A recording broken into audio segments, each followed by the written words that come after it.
The moment the stagecoach rolled into Harlan Creek 3 days before anyone expected it, Timothy Hartwell was standing in the middle of his half-finished ranch house with sawdust on his boots, a broken chair leg in one hand, and the distinct, sinking awareness that his entire life was about to be witnessed in its most embarrassing state. He had not swept the floor. He had not fixed the window that let in a cold draft from the north. The curtains his mother had sent from Missouri were still balled up in a corner of the bedroom, still wrapped in brown paper, still tied with the same string they had arrived in 2 weeks ago. The table had one leg shorter than the other three. The kitchen had a bucket sitting beneath a leak in the roof, and that bucket was full. He had meant to empty it that morning. He had not. The agreement had been simple enough, arranged through a matchmaking correspondent in Kansas City by Timothy's older brother, who had decided with the cheerful certainty of someone who did not have to live with the consequences that Timothy needed a wife before the winter set in. The woman would arrive on the 1st of October. Timothy had until the 1st of October to make the house livable, make himself presentable, and make some kind of peace with the fact that a stranger was going to come and share his world. It was the 28th of September, and the stagecoach had just stopped in front of the general store across the road, which was as close to a proper street as Harlan Creek possessed in the year of our Lord 1874. Timothy dropped the chair leg. It clattered on the uneven floorboards. He pressed himself against the wall beside the window and looked out through the gap where the glass was slightly warped, the kind of warping that made the world outside look like it was underwater. He could see the dust still settling around the coach's wheels. He could see old Pete Garfield, who ran the post and livery, already ambling over with his usual unhurried walk. And then he saw her. She stepped down from the coach with the practiced ease of someone who had been sitting in uncomfortable spaces for a long time, and had decided some time ago that complaining about it would accomplish nothing. She was tall for a woman, or at least she held herself as though she were, with a spine that did not apologize and a gaze that moved across Harlan Creek, the way a person surveys new land rather than arriving as a guest in it. Her hair was dark, pinned up practically beneath a traveling hat that had seen better days but was worn with a dignity that suggested the hat was simply between its prime moments, not past them. She wore a green traveling dress with trailed dust on the hem, and she carried a leather bag in one hand and a smaller case in the other, and she set both of them down on the ground beside her while she looked around. She looked around at Harlan Creek. She looked at the general store. She looked at the saloon with its peeling sign. She looked at the livery and the blacksmith and the small white-painted church at the end of the road. And then she looked directly at the house across from the general store, the one that was trying its hardest to be finished and not quite managing it, and Timothy, who was standing behind the warped glass trying not to breathe, felt with absolute certainty that she was looking directly at him. He stepped back. His heel caught the bucket. The bucket went over. Water spread across the floorboards in a wide, enthusiastic wave. Outside he heard Pete Garfield's voice, the cheerful bellow of a man who had nothing to be embarrassed about. "Miss Hawthorne, I presume? Pete Garfield. We weren't expecting you until Tuesday." "My name is Ella Hawthorne," she said, and her voice carried clearly enough through the warped glass and the open crack of the window that Timothy could hear every word. "And I know. I wrote to Mr. Hartwell to let him know the stage schedule had changed, but I suspect the letter did not arrive before I did." "That's about the right of it," Pete said with great good cheer. "Letters from Kansas City tend to take their time." "They do," Ella said, and there was something dry in her voice, something that was not quite amusement but was not quite annoyance either. It sat somewhere between the two with its arms folded, waiting to see which direction things would tip. "Is that his house?" There was a pause. "That would be it," Pete said. Another pause. "I see," Ella said. Timothy looked at the water spreading across his floor, looked at the broken chair leg lying beside it, looked at the curtains still balled up in their brown paper, and said something very quietly to himself that he would not have said in polite company. Then he straightened his shirt, ran one hand through his hair in a gesture that accomplished nothing except making him feel like he had tried, and went to open the door. She was already walking toward him when he stepped out onto the porch. The porch that had two good boards and one that bowed slightly underfoot, and one that he kept meaning to replace. She was looking at the house with the same steady attention she had used to look at the town, and when he appeared in the doorway, she transferred that attention to him without a break, without any of the flustered adjustment he might have expected. He was 27 years old, Timothy Hartwell. He had come to Harlan Creek 4 years ago with a land grant and a plan and the dogged kind of stubbornness that the territory seemed to require, and he had built something real here, a working cattle operation with 30 head, a good relationship with his neighbors, a reputation for being reliable and fair. He was not an ugly man. He knew that much. He was broad in the shoulder and weathered in the face in the way that 200 days of sun per year will make a man weathered, and he had his mother's blue eyes and his father's jaw, and women in town had looked at him before. He had noticed. He had not, until his brother's cheerful interference, done anything about it. He had planned to make a good impression. He had planned to have the house ready. He had planned to meet her at the stage with his hat in his hand, and a proper welcome prepared, and the house behind him representing all the solid, capable promise of a man who had himself in order. Instead, he was standing on a bowing porch board with water on his boots and sawdust in his hair, and she was looking at him with those steady dark eyes that missed nothing. "Mr. Hartwell," she said, "it was not a question." "Miss Hawthorne," he said, "I apologize, I did not receive your letter." "I assumed as much," she said. She looked past him at the house, not rudely, not dismissively, but with that same assessing look. "You were expecting 3 more days." "Yes, ma'am." She was quiet for a moment. He watched her look at the unfinished trim around the window frame. He watched her look at the porch board that bowed. He watched her look at the chimney, which was good and solid, thank God, because he had paid a man from Tucson to build it properly. Then she looked back at him, and he expected something. Disappointment, maybe, or that particular brand of female composure that was really just anger held in a very tight container. What she said was, "How much time do you need?" He blinked. "I beg your pardon, to get the house ready," she said. "How much time do you need?"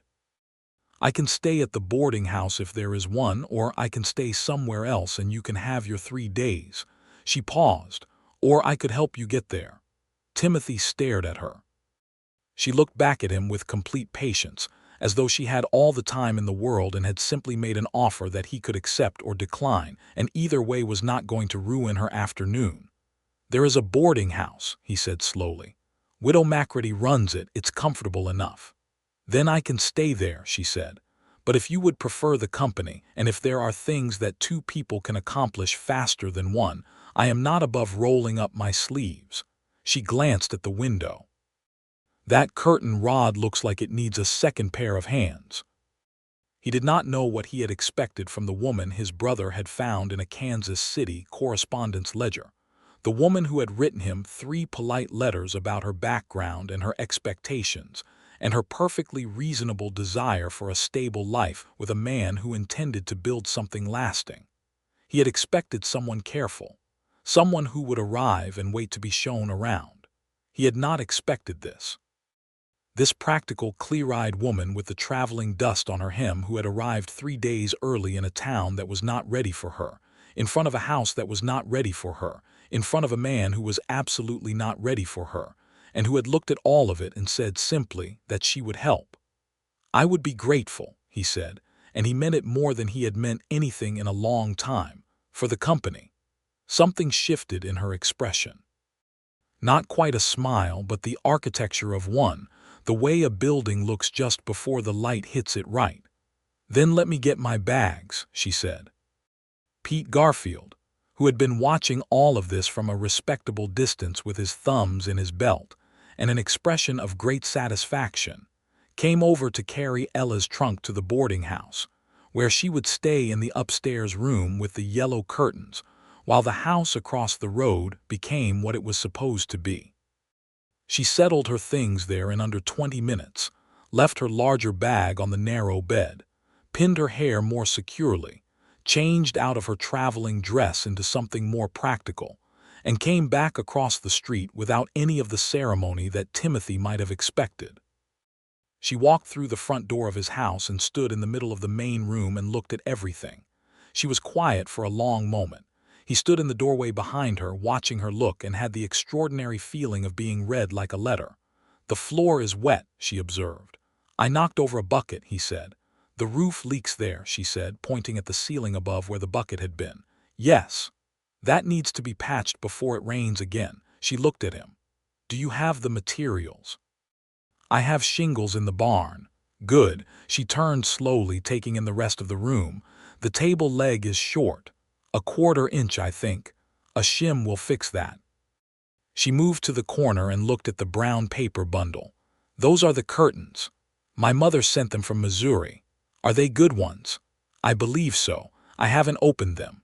She reached down and untied the string with efficient fingers and pulled back the brown paper to reveal deep blue curtains, good quality cotton, with a small cream-colored pattern worked into the border. She held one up in the light that came through the window, and something in her face softened just slightly, the way faces do when something turns out better than expected. "These are lovely," she said, and there was genuine warmth in it. "She has good taste," Timothy said, and he felt a sudden, surprising surge of gratitude toward his mother for those curtains, because they were the first thing in this whole unready house that had made Ella Hawthorne's expression go soft. They worked through the rest of the afternoon side by side. Timothy climbed onto the roof with the shingles while Ella swept the floors and then put linseed oil on the dry boards with an old rag, working her way methodically from the back of the house toward the front. She found a shim for the table leg in his toolbox without being told where the toolbox was, because she looked until she found it, and she did not ask for permission to look. When Timothy came back inside from the roof, boots dusty and hands rough from the shingles, he found the table level for the first time since he had built it. "How did you know where to look for the tools?" he asked. She glanced at him. "Where would you keep your tools if you were building a house?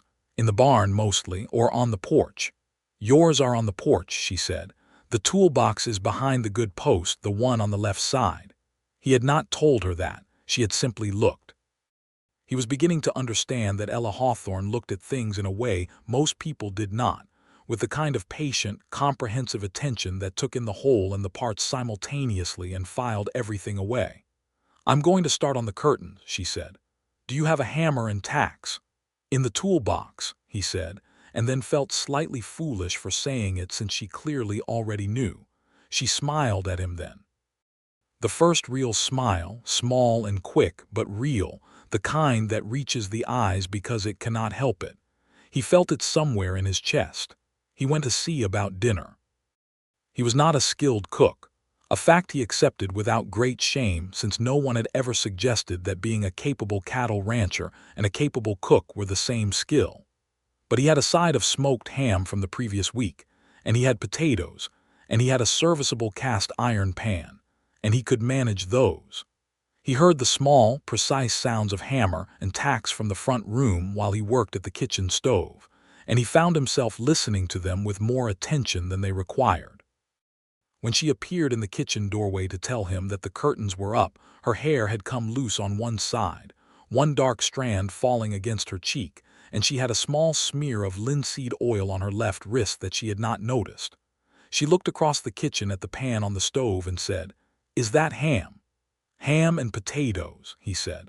"I should tell you in advance, I'm a better rancher than I am a cook." "I'm a better cook than most things," she said simply, not as a boast but as a plain fact. "So between us we should manage." They ate at the level table, under the hanging lamp, and the front windows had blue curtains with cream borders, and the floor was clean and the bucket was empty and sitting outside, and the roof was patched. It was not the house it should have been. There was still the broken chair, and the bedroom needed work, and there were a dozen small things that 3 more days would have addressed. But it was better than it had been at 3 o'clock in the afternoon, and it was better by a wider margin than Timothy could have accomplished alone. He found himself watching her eat. She had a directness to everything she did, including the way she held her fork, not primly but practically, with no wasted motion. She had opinions about the food.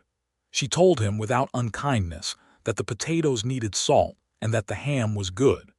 She asked him about the cattle operation, not the polite, glancing questions of someone being courteous, but real questions, specific ones about the land and the water rights and the relationship with the neighboring ranches. He answered them and asked questions back, about Kansas City, about why she had left.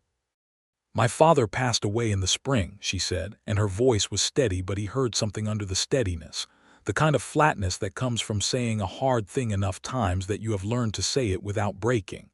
"He was a clockmaker. I helped him run the shop for 6 years after my mother passed. When he was gone, there was nothing holding me to Kansas City in particular." She looked across the table at him. "I have skills. I am capable, and I am not afraid of work. I wanted to go somewhere that needed those things." "Did the correspondent agency tell you about Harlan Creek?" he asked. "They told me about you," she said. "That you had 30 head of cattle and a land grant, and that you were building a ranch house.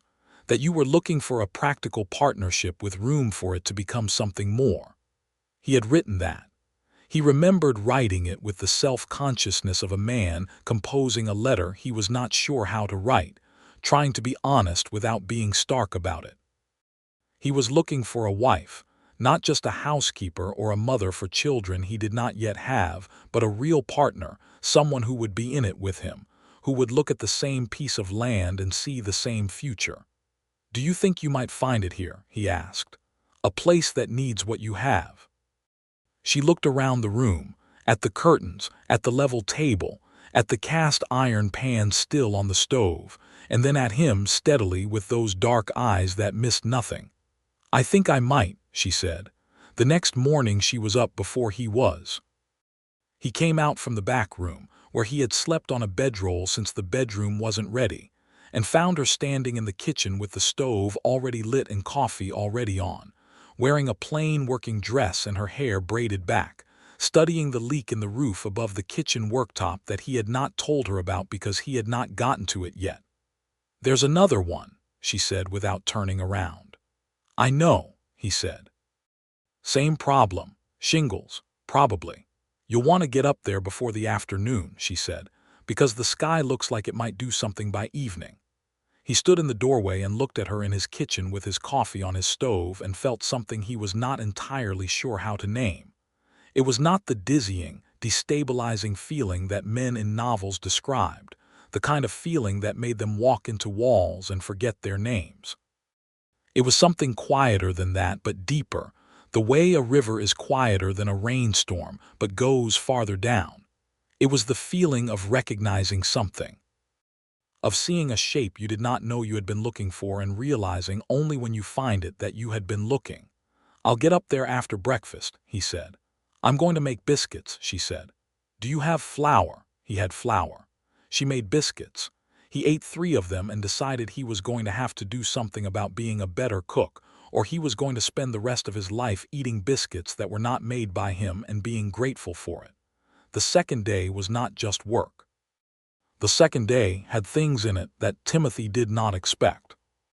In the late morning, when he was back on the roof, and she was inside sorting through what was in the kitchen and making a list of what was needed at the general store, his neighbor Frank Alderman came by on horseback. Frank was 42 and had the broad, wind-darkened face of a man who had been ranching the Arizona Territory since before it was properly organized, and he had always been the kind of neighbor who was good to have in a pinch, the kind who showed up when your cattle got into trouble or when the weather turned bad. He pulled up to the property line and looked up at Timothy on the roof. "Heard your bride came in early," Frank said. "She did," Timothy said. Frank looked at the house. "Looks better than yesterday. She's been helping." Frank was quiet for a moment. "That's a good sign," he said finally. "Rebecca didn't fix anything when she arrived, sat in the corner and cried for 3 days straight." Rebecca was Frank's wife and had been for 15 years, and they were as solid as any couple Timothy knew, so he supposed the crying had resolved itself eventually. "She seems to be the practical sort," Timothy said. "You going to introduce me?" Frank asked. Ella appeared in the doorway at that moment, because she had heard the horse and come to see who it was, and she looked at Frank Alderman on his horse and said, "Good morning." "Frank Alderman," Frank said, touching his hat. "I ranch the property east of here. It's a pleasure to meet you, Miss Hawthorne." "Ella," she said, "and likewise." Frank looked at her for a moment, the way a man who has known something for a long time looks at confirmation of it, and then he looked back at Timothy on the roof with an expression that said several things without saying any of them. "I came to see if you needed a hand," he said. "Rebecca thought you might." "I've got the roof," Timothy said. "If you want to help, there's the broken chair in the main room." Frank got off his horse. Ella, to her credit, did not make a fuss about Frank Alderman walking into her kitchen and opening her toolbox. She had already identified him as a neighbor and therefore a known quantity, and she made him coffee and asked him about the East property while he fixed the chair. And by noon Frank was talking about Rebecca's apple preserves and had promised to bring a jar over the following week. When Frank left, he rode out with the air of a man who has accomplished something satisfying, and Timothy, coming down from the roof, heard him whistling from halfway across the property. "He likes you," Timothy said. "He's a good man," she said. "You're lucky to have a neighbor like that." "I know," he said. And then, because he was standing at the bottom of the ladder and she was standing near the door and the afternoon light was falling at that particular angle it sometimes falls in Arizona in late September, gold and long-shadowed, he said, "I know I'm not what you expected when you planned this. I mean the house. It should have been more ready. You should have arrived and found it ready." She looked at him for a moment. "I appreciate that," she said, "truly. But I did not come to Arizona territory to find a finished house. A finished house does not need me." He stood with that for a while, long after she had gone back inside. That evening, after supper, they sat on the front porch, the one with the two good boards and the one that bowed, and looked at Harlan Creek settling down for the night. The saloon across the road sent out a low murmur of voices and the occasional note of a badly tuned piano. The livery was quiet. The church at the end of the road was white in the early darkness. The sky above the territory was the kind of sky that cities did not have room for, wide and deeply starred. The Milky Way spread out above them like something spilled and beautiful. "You can see more stars here than anywhere I've ever been," Ella said. "That's one of the things I like about it," he said. "The sky is bigger here."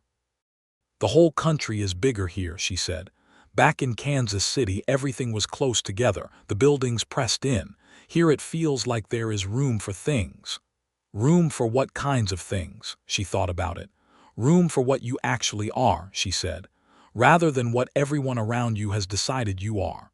He turned to look at her. In the dim light from the window, her profile was clean and still, and she was looking at the sky with an expression he could not quite read. Something between wistfulness and determination, the face of someone who has left things behind and is not sorry but has not yet stopped feeling the leaving. "What did they decide you were?" he asked quietly. She did not answer immediately. Then she said, "A clockmaker's daughter, a spinster, a woman who should have accepted Henry Bellingham's proposal 3 years ago and settled for a life that fit like a slightly wrong shoe." She paused. "Henry Bellingham was a perfectly nice man who wanted a wife who would sit in a parlor and be decorative. And that wasn't you." "I have never in my life wanted to sit in a parlor and be decorative," she said, and there was such dry certainty in it that he laughed, a real laugh, the kind that comes up from somewhere unexpected. She looked at him when he laughed. Looked at him with something startled in her expression, as though she had not expected the laugh either, and then her mouth curved and she laughed too, a low, genuine sound that he felt he had earned something by eliciting. They sat on the porch for another hour talking, not about the house or the cattle or the practical arrangements, about things, about her father's clockmaker shop, the smell of oil and metal, and the precise sound of 100 clocks all keeping perfect time. About the way the territory looked different in each season, how winter was brief but real. About the letter she had written him, the first one, and how she had stared at the blank paper for a long time before she started, because she did not know how to write a letter to a stranger that was honest without being frightening. "What did you think when you first read it?" he asked. "The letter I wrote you." "Yes." She was quiet for a moment. "I thought she sounds steady," he said. "And then I thought, anyone who can sound this steady in a letter about an enormous decision is either very calm or very determined, and either way I wanted to meet her. And now that you have," he looked at her in the dim light. "She's steadier than the letter," he said. Something moved in her expression, something soft and unguarded, there and then composed again so quickly he almost missed it. But he did not miss it. The third day, the day that would have been the first day had the stage run on schedule, they finished the bedroom. The bedroom had been the thing he had been most embarrassed about, the most obviously unfinished part of the house, with the bare floorboards and the curtainless window and the bed frame he had built himself, but not yet sanded properly. Ella looked at it that morning without saying anything for a long moment. Then she looked at him. "You built the frame yourself," she said. "I did." "It's solid," she said. "The joinery is good." He had not expected the compliment, and it landed in a place he had not known was listening. They sanded the bedroom floor together, working on their knees with sandpaper, and then with fine grit, and by midday the boards were smooth to the touch. He oiled them while she made a second set of curtains from a length of calico she had brought in her bag, plain cream-colored fabric that she hung at the window, and that transformed the room from unfinished to simple, from bare to beginning. She had bought a rag rug from the general store that morning, the first time she had crossed the street on her own, and she had picked it herself from the back of Pete Garfield's storeroom, where Pete kept the things people sent from back east. It was deep red with a geometric border, and she put it on the newly finished floor and stood back and looked at it. "That's right," she said, quietly, mostly to herself. "It is," Timothy said from the doorway, and he was not talking about the rug. She turned around and looked at him. They stood in the doorway of the finished bedroom, the cream calico curtains moving in the small breeze, the red rag rug on the smooth floor, the solid hand-built bed frame between them, and something passed between Timothy Hartwell and Ella Hawthorne that was wordless and certain. The way some things are when they have been building quietly toward their moment and have finally arrived at it. He cleared his throat. "I want to say something." "Then say it," she said. "I've been thinking about how to say this in a way that doesn't sound—" He stopped. "Tried again. You came here 3 days early and the house was not ready and I was not ready, and you didn't make me feel like a man who had failed at something. You made me feel like a man who had more to do and someone to do it with." He paused. "I don't take that lightly." She was very still. "I came here because I wanted a life that mattered," she said. "A partnership with someone who would look at the same world I look at and see the same things. I had 3 days on that stagecoach to think about what I was riding toward, and I was afraid, Timothy. I want you to know that. I was afraid it would be the wrong thing and I had come too far to undo it. And now," he said. "And now," she said, "I think I was afraid of the wrong thing." He took one step forward, just one, measured and deliberate. "I would like," he said carefully, "to court you properly. I know the arrangement was for something practical and I intend to honor the practical, but I would like, if you are willing to do this right, to take our time." She looked at him steadily. "How much time?" "Enough to know," he said. "Not so much that we waste what's already here." It was the most honest thing he had ever said to a woman. "All right," she said. "Court me properly, Timothy Hartwell. I will let you know how you are doing." He smiled. She smiled back, wide this time, wide enough that it changed the shape of her face entirely, and made him understand with sudden clarity that this woman's smile was something worth working to earn. The 1st of October came and the house was ready, and Ella Hawthorne was still at the widow Macready's boarding house, but she was there by choice now, by the mutual decision of two people who had decided to take their time, and not because the house wasn't fit for her. She came over every morning. She had taken over the kitchen with the cheerful efficiency of someone who has identified a problem and solved it, and Timothy had stopped trying to cook anything beyond eggs because, when Ella Hawthorne was in his kitchen, His eggs were the only contribution that kept peace. The town of Harlan Creek took notice, as small towns do, with the patient, thorough attention of a community that runs on the fuel of shared knowledge. Rose Alderman, Frank's wife, came over the second week with the promised jar of apple preserves and stayed for 2 hours, and left looking at Ella the way women look at other women they have decided to keep.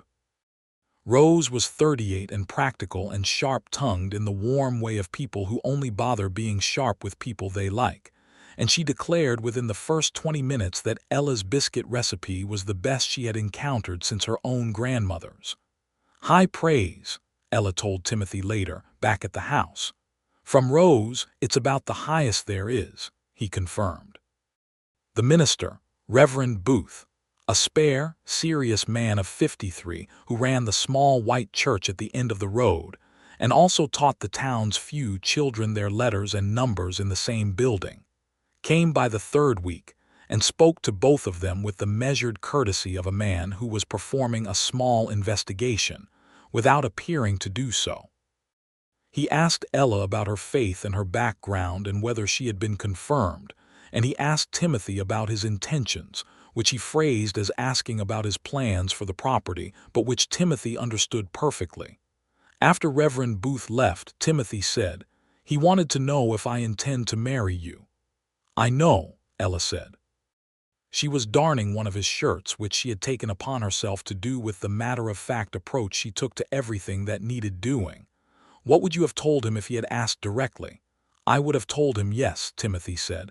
Eventually, she did not look up from the shirt, but the corner of her mouth moved. "Eventually," she repeated. "When the time is right," he said. "And when will that be?"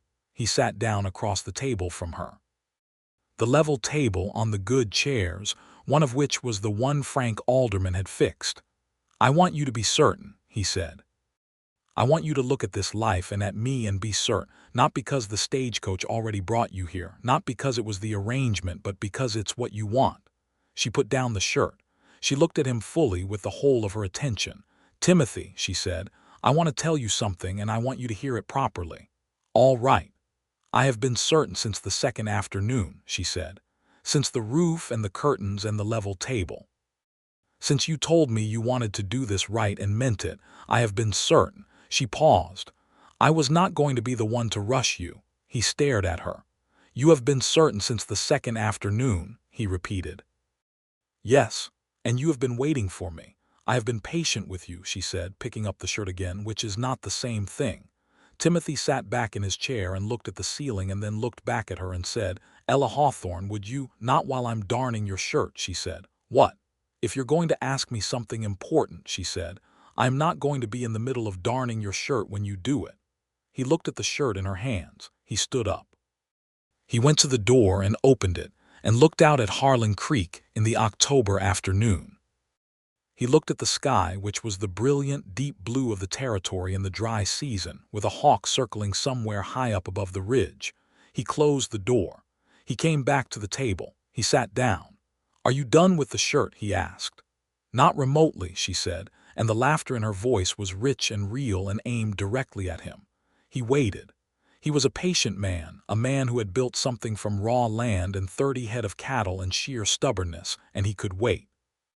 He could wait until she was done with the shirt. It took 12 more minutes. She folded the shirt with careful, precise motions, smoothing the collar flat, setting it on the table beside her. She folded her hands in her lap and looked at him with those dark, steady eyes and waited. He had not prepared a speech. He had the words he meant, which he figured were worth more than a prepared speech, and he said them. "Ella," he said, "I was not ready when you arrived. I was not ready for someone to walk into this house and see all of it, the leak in the roof and the bucket on the floor and the curtains still in brown paper, and say that she would help. I was not ready for the person who said that to be someone I would want to keep." He looked at her steadily. "I am ready now, and I would like you to stay. I would like to marry you if you will have me. Not because it was the arrangement, but because 3 days of watching you look at things the way you look at them has made me understand something I should probably have understood earlier." "What is that?" she said softly. "That I have been building this house for someone," he said. "I just didn't know who until she stepped off the stagecoach." Ella Hawthorne sat very still for a moment. Then she stood up from the chair and crossed the distance between them and put her hand on the side of his face, warm and certain, and looked at him from very close. "Yes," she said. She said it simply, without adornment, the way she did most things, and it was the most beautiful word Timothy had ever heard in his 27 years.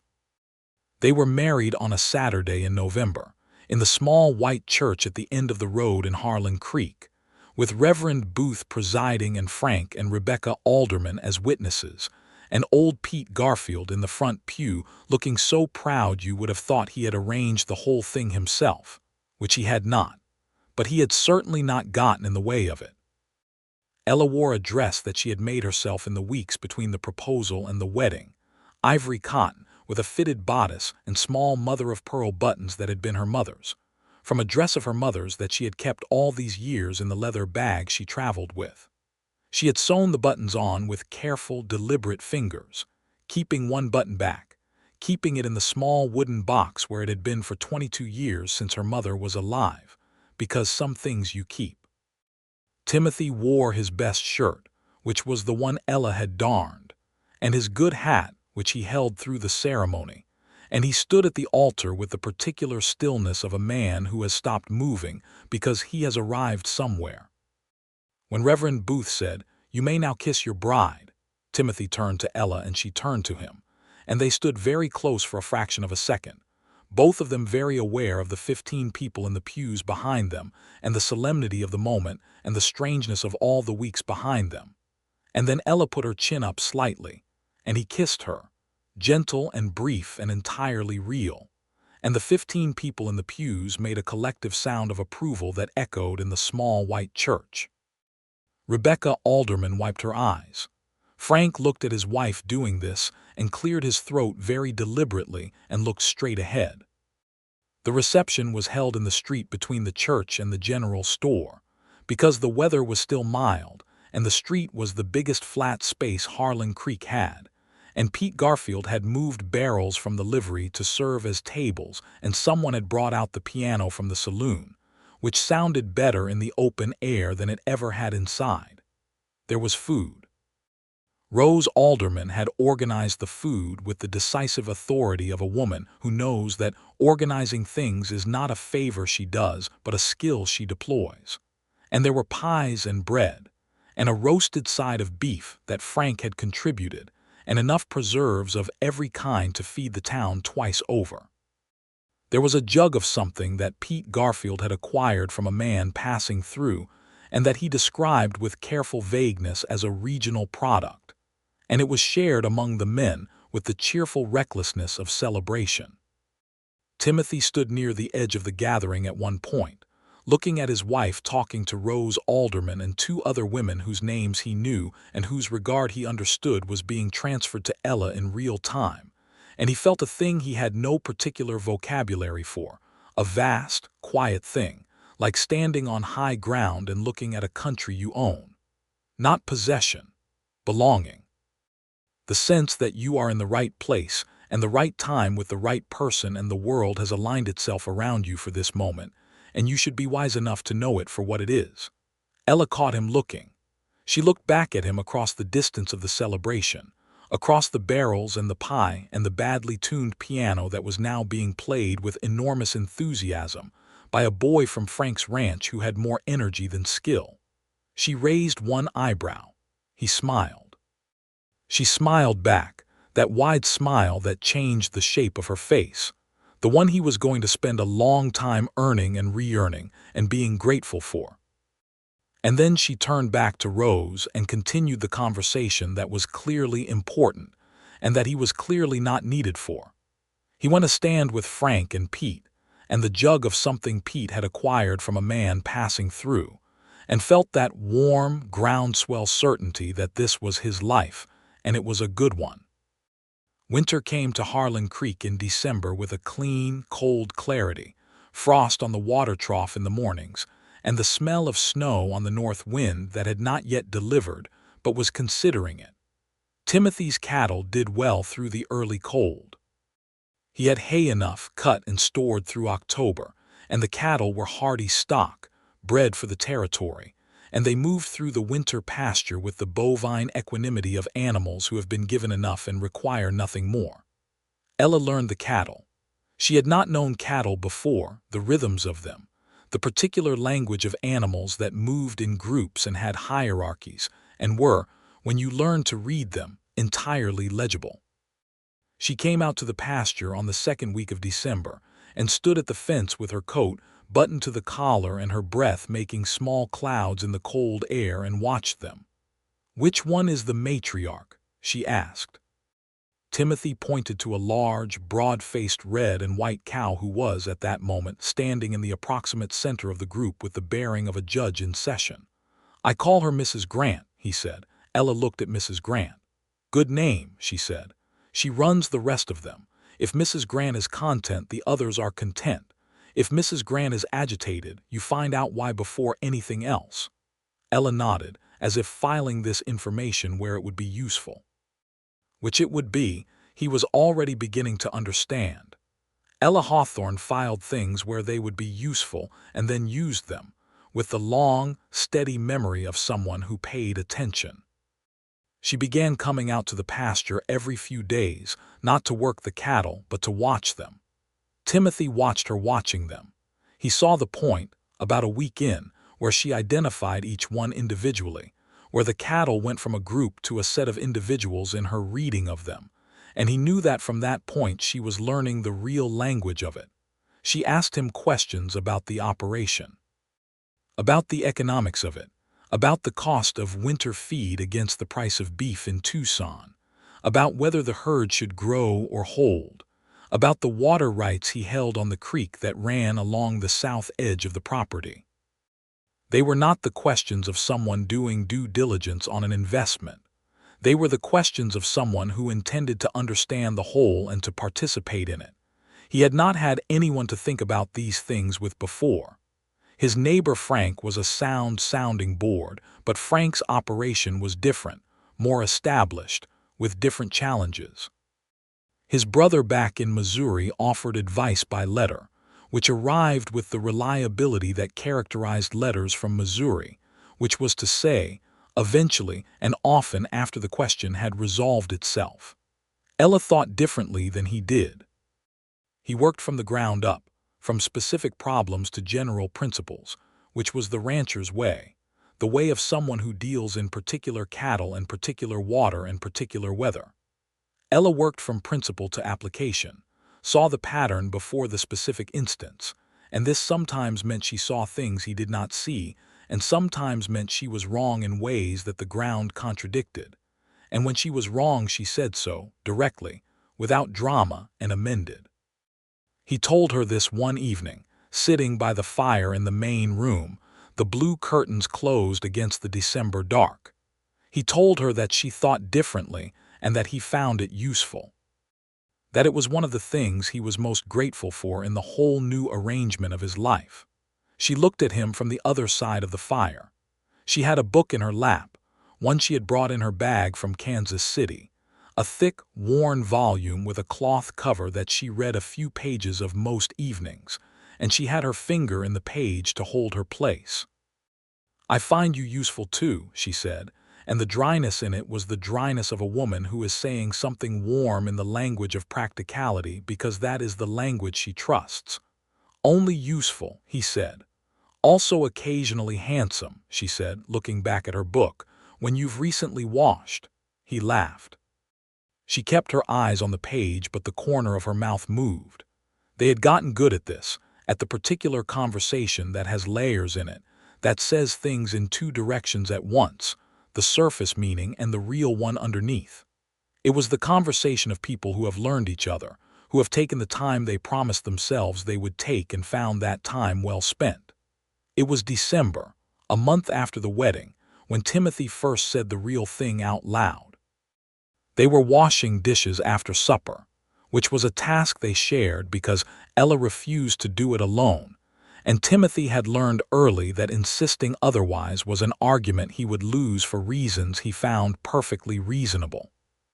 She was washing and he was drying, and the lamp was lit, and the kitchen smelled of the stew she had made and the warmth of the stove. And he was looking at her hands in the water and thinking about nothing in particular, and then he was thinking about everything at once. And before he had decided to say it, he said it. "I love you." She stopped washing. The plate in her hands was still submerged.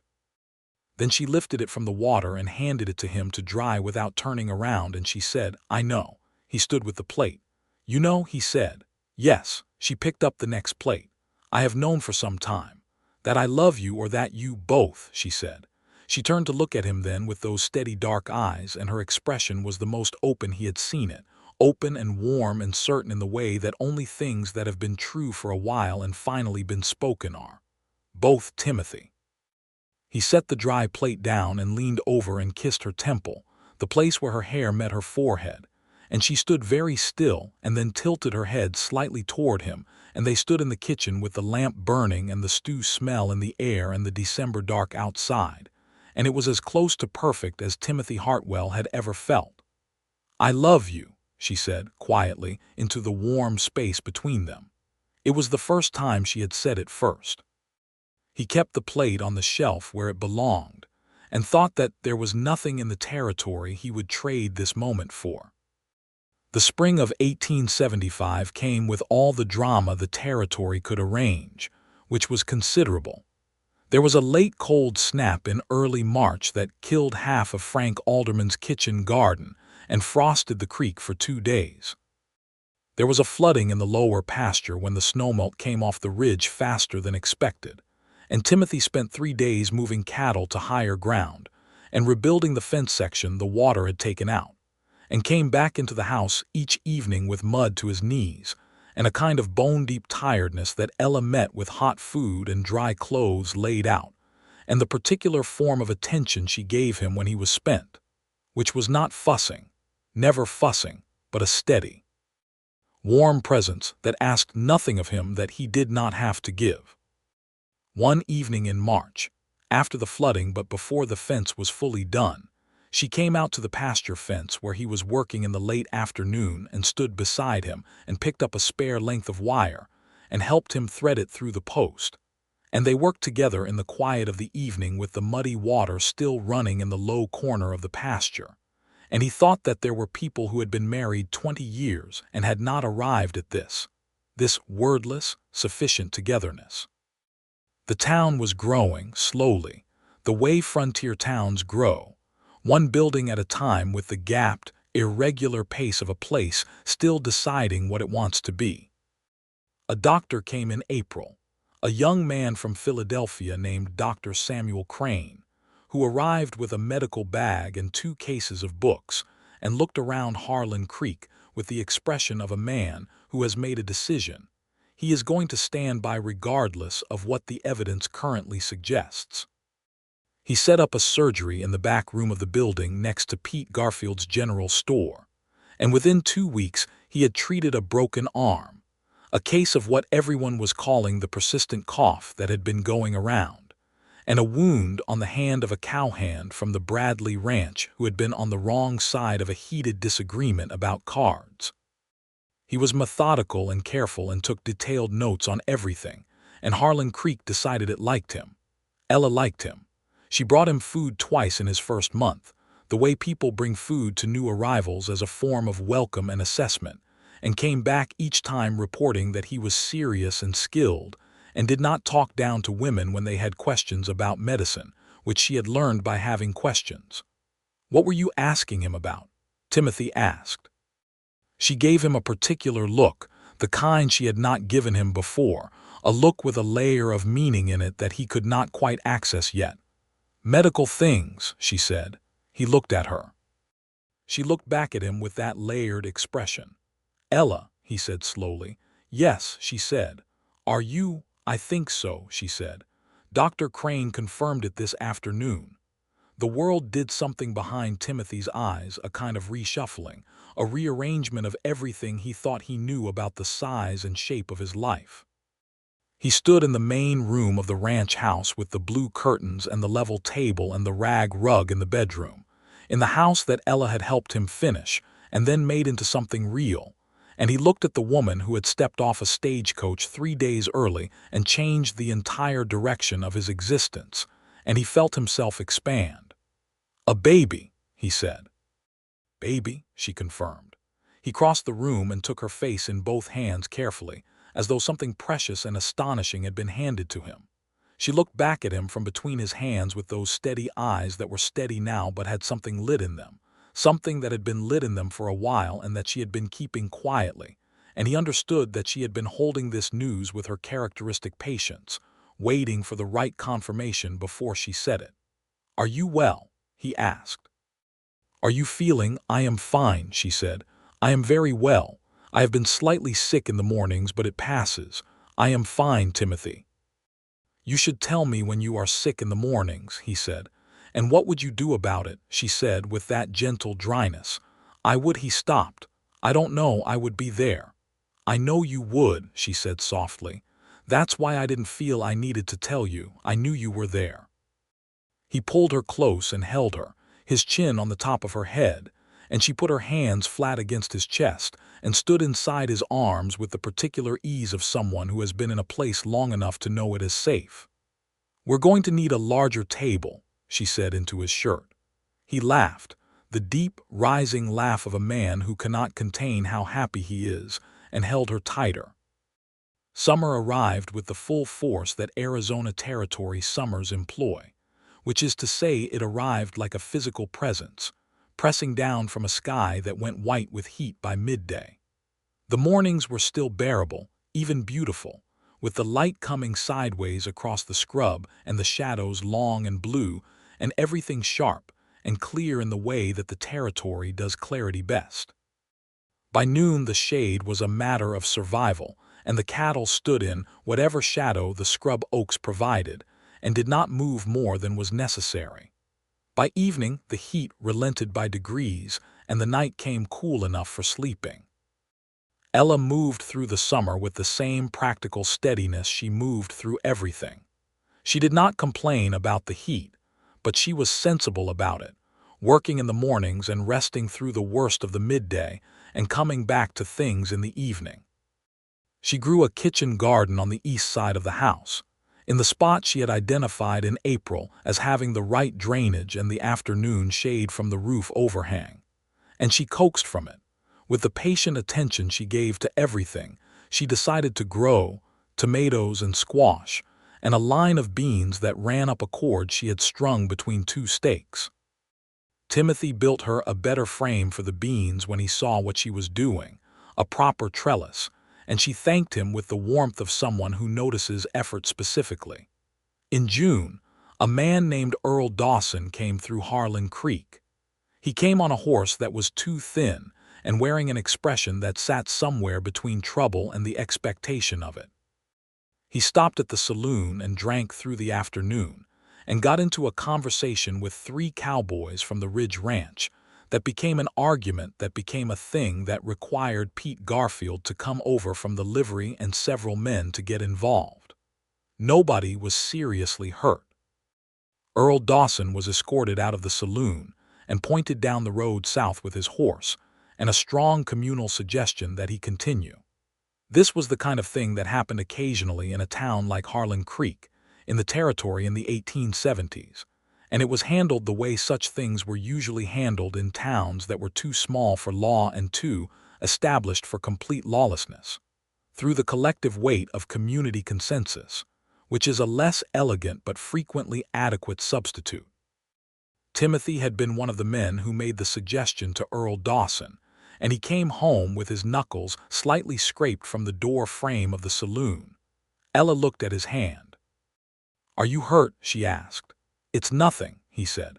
She washed it anyway at the kitchen basin with the focused, gentle efficiency of someone who has decided to take the matter seriously regardless of the other party's assessment.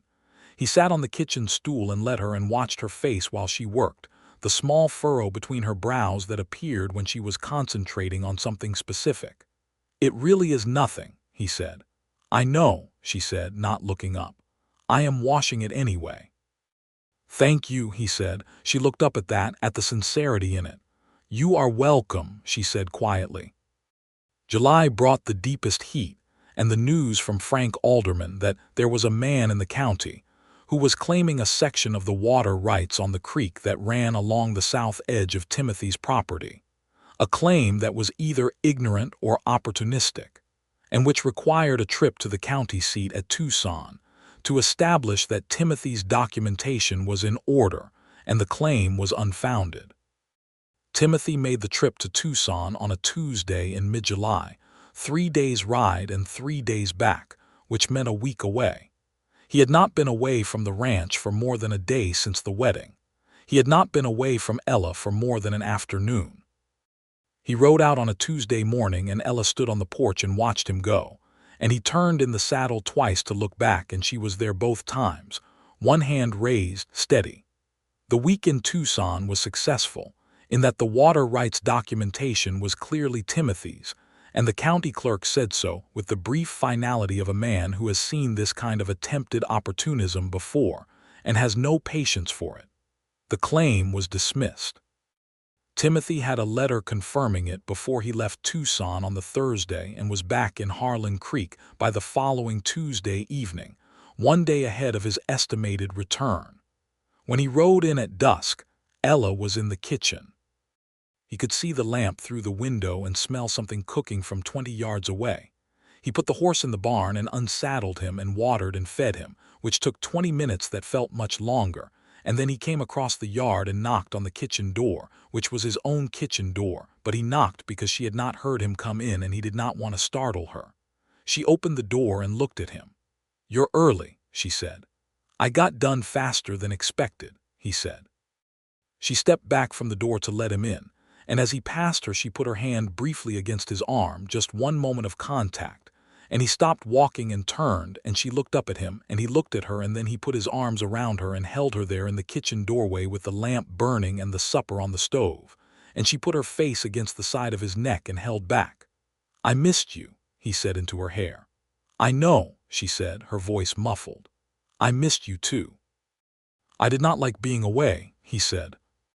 "Then don't be away for long," she said, which was not a command or a restriction but a statement of preference, the way she stated all her preferences, clearly and without drama, expecting to be heard. "I won't," he said. The baby came in October, a year almost to the day from when Ella had stepped off the stagecoach. Dr. Crane attended, and Rose Alderman was there because she had attended half the births in Harlan Creek in the last 5 years, and because Ella had asked her specifically, and Timothy was in the barn because Dr. Crane told him to be, which was the custom, and which Timothy accepted while having some feelings about it that he did not express, since he understood that having feelings about it and having those feelings change the situation were two different things. He stayed in the barn with Frank Alderman, who had come because his wife was there, and because he understood that Timothy should not be alone through the waiting. They sat on bales of hay in the lantern light, and Frank talked about almost nothing in particular, about the hay quality and the upcoming cattle prices, and whether the roof of his barn needed attention, and Timothy listened to the talking without hearing any of it and was grateful for it because the alternative was silence. When Dr. Crane appeared in the barn door and said that everything had gone well and that Timothy had a son, Timothy stood up so quickly he knocked over the lantern, which Frank caught before it became a disaster. He walked to the house in the October night, through the same cool dark that had been there a year ago when he and Ella had sat on the porch under the stars, and he pushed open the door and went down the short hallway to the bedroom. The finished bedroom with the cream calico curtains and the red rag rug and the hand-built bed frame. She was in the bed, propped on the pillow, and she looked tired in the way that has nothing of weakness in it, the tiredness of someone who has done something tremendous, and she was looking down at the small wrapped shape in her arms with an expression he had never seen on her face before, something that was beyond steadiness, beyond practicality, something that was pure and enormous and a little frightened and completely certain all at once. She looked up when he came in. He sat on the edge of the bed and she angled the bundle toward him, and he looked at his son, at the small, red, tremendously serious face of a person who had arrived in the world and already looked like he had opinions about it. "He looks like you," Ella said softly. "He looks like a very small, very angry man," Timothy said, and his voice was doing something he was not going to apologize for. "He is not angry," she said. "He's thinking. Already." "Already," she said, with the certainty of a woman who has just spent 12 hours getting to know someone and has made her assessment. Timothy held his son for the first time and felt the world rearrange itself again around this small, warm, impossibly real weight. The boy made a sound, a small, indignant, exploratory sound, and grabbed one of Timothy's fingers with a grip that was surprising in its firmness. "He's strong," Timothy said. "He is," Ella agreed, leaning her head back against the pillow. She was watching them both with that open, lit expression. "What should we call him?" Timothy asked. "I was thinking James," she said. "James Hartwell, after your father. His name was James," she said. "James Hawthorne. He would have liked knowing that something of his name went into the territory with me." Timothy looked at the boy, at James Hartwell, who was still holding his finger with that improbable grip. "James Hartwell," he said. "Yes," she said. "Your father would be proud of you," Timothy said. "Not James, Ella." He said it to Ella, who had stiffened slightly and then softened, who had been steady through everything but was not in this moment required to perform it. She put her hand over her face briefly, just briefly. Then she lowered it and looked at him, and her eyes were bright. "I think he would have liked you," she said. "I hope so," Timothy said. "He was a man who valued people who built things," she said. "You are a man who builds things. I think you would have understood each other." Outside the window, the October night was clear and cold and deeply starred, the same kind of night it had been a year ago, and the ranch house was solid and warm around them. The house with the blue curtains and the level table and the red rag rug and the good chimney that a man from Tucson had built properly. The house that Ella had helped finish. James Hartwell slept. Timothy looked at his wife and his son and his house under the territory sky, and held the full, complete weight of his life in both hands. The years that followed were years of building. Not in the dramatic, all-at-once way of the beginning, when everything was new and everything was being made for the first time, but in the steady, accumulated way of a life that is working as it should, each year adding something, each season teaching something, each winter weathered and each spring arrived with the sense of having earned it. Timothy expanded the herd. By 1877, he had 60 head, and by 1879, 110, and the cattle operation that had been a man alone with 30 head, and a plan had become a real business, with 2 hired hands, brothers named Luis and Carlos Mendoza, who had come up from the south, and who were the best horsemen and cattle workers in the area, and who had a standing invitation to Sunday dinner that they accepted with the regularity of people who know when they are genuinely welcome. Ella managed the household accounts with the systematic precision of a clockmaker's daughter, which meant Timothy always knew where he stood financially and why, and meant also that twice over the years, when the beef prices dropped badly and the margin tightened to something worrying, she had identified the problem in time to make adjustments before it became a crisis. He had learned within the first year of their marriage that when Ella Hawthorne put the account book on the kitchen table and said she wanted to discuss something, the correct response was to sit down and pay complete attention. Their home grew too. Not the house itself, which was the size it had been and the right size for it, but the world around it. The kitchen garden became a proper garden, fenced to keep the cattle out, with fruit trees along the east wall and a summer explosion of everything Ella had decided to grow. She learned to put up preserves from Rose Alderman, and within 2 years she had surpassed her teacher in the matter of apple butter, a fact Rose acknowledged with the grace of a woman who is competitive but honest. She had shelves of preserves and dried herbs and put-up tomatoes, and the sweet dried apricots from the 2 apricot trees she had planted in the spring of their first year, and that had been bearing since their third. James grew, as small people do, with what felt like alarming speed.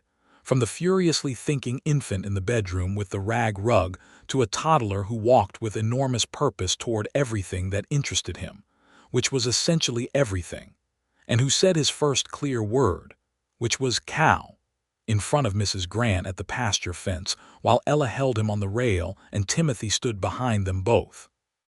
He had his mother's dark eyes and his father's stubbornness, and he got into trouble the way all small boys do, with the cheerful, unrepentant energy of someone who has not yet learned that consequences exist. In the winter of 1877, Ella told Timothy that James was going to have a sibling. "A boy or a girl?" Timothy asked. "I don't know," she said, in the tone she used for unknowable things, which was the same as her tone for known things except without the certainty underneath it. "Do you have a feeling?" he said. "I have a feeling it will be whichever one we are least prepared for," she said. The second child was a girl. They named her Clara, and she arrived in April, when the territory was doing its brief, blazing best with wildflowers on the hillside, and the air still cool enough in the mornings that you were glad of a coat.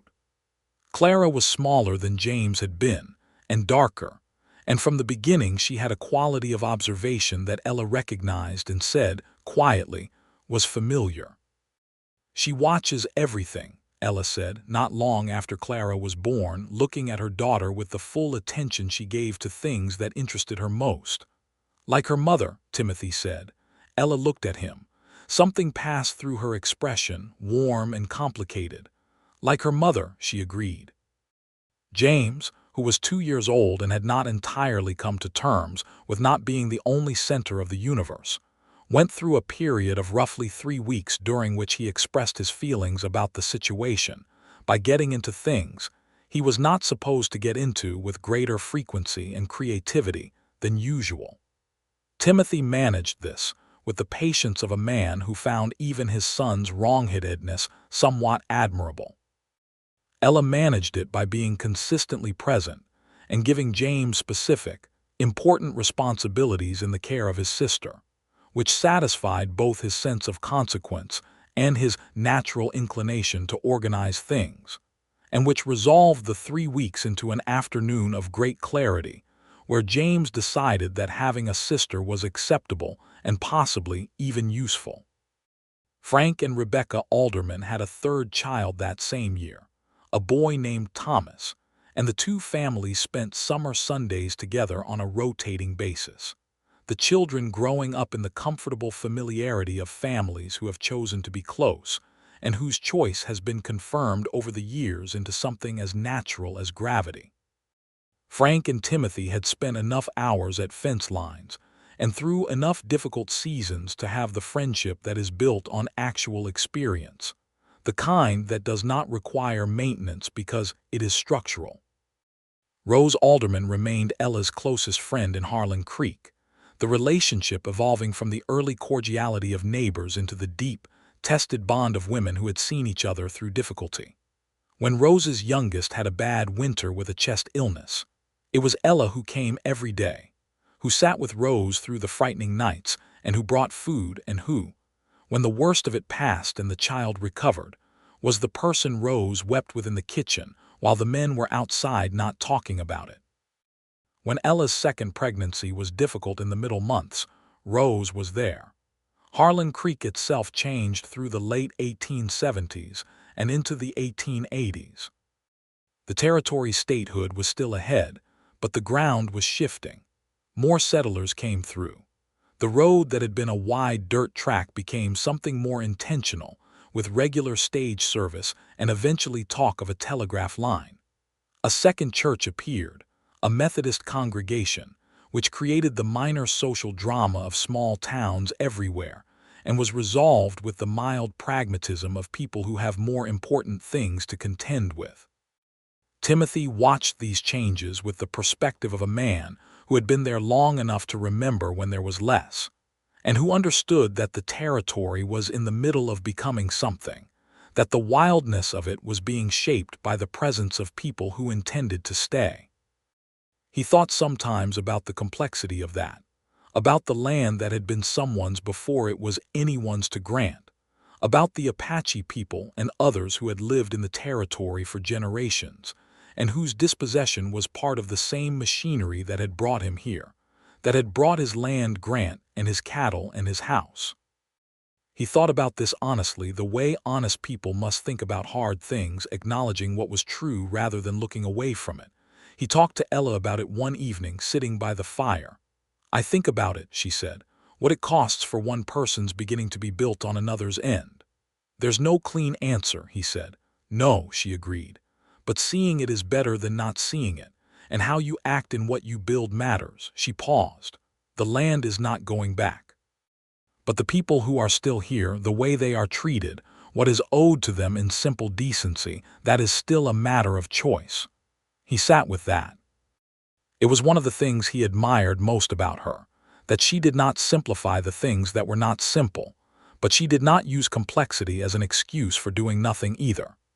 The 1880s began with James Hartwell at school, the school that was now a proper building rather than the church hall it had been, with a teacher who came from St. Louis, and who found James an enthusiastic and occasionally exasperating student. Clara followed her brother to school 2 years later, and was, according to her teacher, the most attentive child she had encountered in 2 years of teaching in Harlan Creek, which Ella received with pride, and Timothy received with the smug certainty of a man who had always known his daughter watched everything. In the summer of 1882, 8 years after Ella had stepped off the stagecoach 3 days early into a half-finished house and a life that was not ready for her, Timothy Hartwell sat on the front porch of the finished ranch house on a Sunday evening and looked at the property that surrounded him and felt the full, long weight of it, not as a burden but as a measure, the measure of what could be built by two people who decided to build together. Ella came out and sat beside him. She had a cup of coffee, and she handed him one too, and she sat with her legs folded under her, comfortable in the way she was comfortable in this place now, the way you are comfortable in a thing that is entirely yours. James was in the pasture with Luis Mendoza, learning to work with the cattle in earnest now that he was old enough, asking questions with the same relentless thoroughness his mother applied to new knowledge. Clara was inside reading, probably past the time she should have stopped. With a candle she had probably moved from the windowsill to the bedside table in the confident hope that no one would notice. The sky was doing its evening work, the Arizona sky with all its room and all its stars, the same sky that Timothy had first pointed to on a cool September night 8 years ago when a woman who had arrived 3 days early and helped him finish his house had said that it was bigger here. "Do you remember what you said about the sky?" he asked. She looked up at it. "That there was more room here," she said. "Room for what you actually are." "Did you find it?" he said. "The room." She was quiet for a moment, looking at the sky and then at the property, at the garden and the barn and the pasture fence, and the distant shape of her son and Luis Mendoza moving the cattle, and then at him. "More than I had room for in Kansas City," she said softly. "More than I had room for anywhere I'd been before." He reached over and took her hand, the one that wasn't holding the coffee, and she threaded her fingers through his with the natural ease of 8 years of knowing, 8 years of building, 8 years of choosing each other in the daily, practical, unheroic ways that constitute a real life. "I want to tell you something," he said. "Then tell it," she said. "I have been thinking about that first day," he said. "You walking off the stage and looking at everything, the town and the house and me, and then saying you would help. You looked terrified," she said. "I was," he said. "I had water on my boots and sawdust in my hair and I had knocked over a bucket, and you were standing there looking at all of it with those eyes of yours, and I thought, this is a woman who sees things clearly and she is going to see clearly that I am not ready." "You weren't ready," she said, "but you were worth helping." "You didn't know that," he said. "No," she agreed. "But I suspected it, and I was right." He looked at her profile against the evening sky, at the woman she had become to him, the woman she had always been, steady and clear-eyed and warm underneath the steadiness, with the low laugh that he had worked for on that first night on the porch, and that he still felt he earned and re-earned every time he got it, with the practical hands that had helped him finish a house and build a life, and hold a son and daughter and everything else that had come. With the dark eyes that had looked at him over a level table in a room with blue curtains and decided he was worth knowing. "I love you," he said, "in case I have not said it in a way that was clear enough or recent enough." She turned to look at him, and there was that wide smile, the one that changed the shape of her face, the one that had been worth working for from the very first evening on a porch with 2 good boards and one that bowed, a porch that had since been fully replaced with 4 good boards and no bow at all. "You have said it clearly," she said, "and recently, but I don't mind hearing it again." "I love you," he said again. "I love you too," she said. "I have loved you since the curtains." He stared at her. "Since the curtains. The blue curtains your mother sent from Missouri," she said. "I held one up and you said she has good taste, and the way you said it," she paused. "It told me something about who you were." "What did it tell you?" "That you appreciated things without making a great performance of it," she said. "That you were proud of something your mother did without making it complicated. That was the moment I thought, I want to know this man better." He thought about that for a long time. "The curtains," he said. "The curtains," she confirmed. He looked at the house, at the windows with the blue curtains still in them, 8 years later, a little faded now by the Arizona sun but still good, still hanging as she had hung them on that first afternoon. He made a note to get new curtains for her, proper ones, whenever the next order from back east came through, and he made a note that he would tell her what they were for, and she would probably say the old ones were perfectly fine, and he would tell her that the old ones were where this had started and she deserved new ones, and she would probably say something dry and wonderful, and he would love every word of it. From the pasture, James's voice carried on the evening air, asking Lewis something about the cattle with the directness and urgency of a boy who has just thought of something important and cannot wait to have it answered. From inside the house, Clara had moved the candle to the bedside table and was still reading, which both of her parents knew and neither of them was going to do anything about tonight. Mrs. Grant, somewhere in the south pasture, was content. The stars came out one by one across the wide territory sky, unhurried, permanent, generous with their light. Timothy Hartwell sat on the good porch of the house that had been built and finished and lived in, with his wife's hand in his and his coffee cooling and his children somewhere close, on the land that was theirs in all the ways that count, and felt that the world had arranged itself correctly and that he was awake enough to know it and grateful enough to say so. "Thank you for arriving early," he said. Ella leaned her head against his shoulder, which she did sometimes when she was not performing steadiness for anyone and was simply being herself, simply being here. "Thank you for letting me help," she said. The night came on around them, warm and wide and entirely theirs, and the life they had built settled into its own quiet, satisfied certainty, the kind that does not need to announce itself, the kind that simply is, the way the best things always are, not because they arrived all at once and complete, but because 2 people built them slowly together, beginning with a woman who looked at what was unfinished and said she would help him get there. And they had.